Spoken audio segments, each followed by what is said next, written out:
Lang complaint kanina sa Manila Prosecutor's Office ng COMELEC allegedly because of your post on social media, January 24. Nag-demo daw kayo how to hack the ACMs of COMELEC. Anong reaction po ninyo?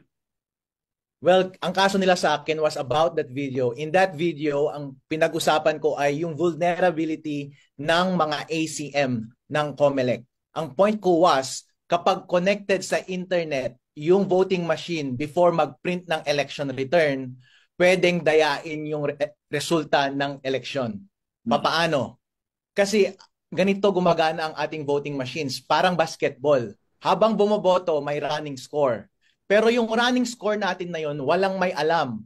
Malalaman mo lang siya kapag nag-print ng election returns, tapos isi-send ng makina yung resulta doon sa server ng COMELEC.